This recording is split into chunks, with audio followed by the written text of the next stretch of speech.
ভারতবর্ষের উদ্যোগে insurance for all India সমস্ত ভারতীয় সমস্ত নাগরিককে বিমায় আনতে হবে।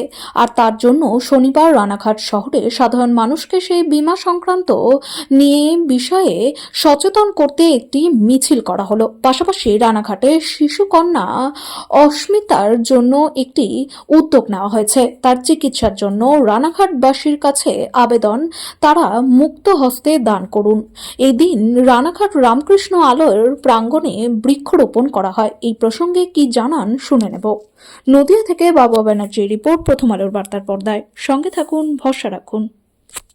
তো আজকে আমরা ভারত সরকারের যে উদ্যোগ ইন্স্যুরেন্স ফর অল ইন্ডিয়ান, মানে ভারতবর্ষের সমস্ত নাগরিককে ইন্স্যুরেন্স প্রোটেকশনের আন্ডারে আনতে হবে, সেই মহা উদ্যোগে আজকে আমরা সমস্ত রানাঘাটের নাগরিক বিন্দুকে সেই বিমা সংক্রান্ত বিষয়ে আমরা অ্যাওয়ারনেস প্রোগ্রাম করলাম। এবং তার সাথে সাথে আমাদের রানাঘাটের ছোট্ট শিশু অস্মিতার জন্য আমরা একটা মহা উদ্যোগ নিয়েছি।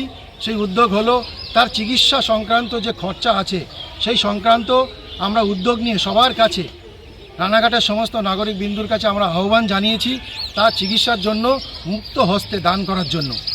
এবং পাশাপাশি কী করলেন, তার পাশাপাশি আমরা সমস্ত নাগরিক বিন্দুকে আমরা অ্যাওয়ারনেস করেছি। সেই অ্যাওয়ারনেসের মাধ্যমে আমরা বৃক্ষরোপণ কর্মসূচি পালন করলাম। সেই বৃক্ষরোপণ কর্মসূচি আমরা আজকে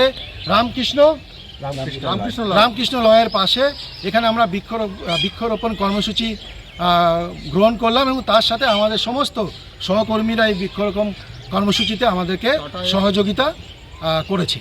আপনার নাম রিজিনেশন? আমার নাম দীপঙ্কর বিশ্বাস, cluster head, tata life insurance company.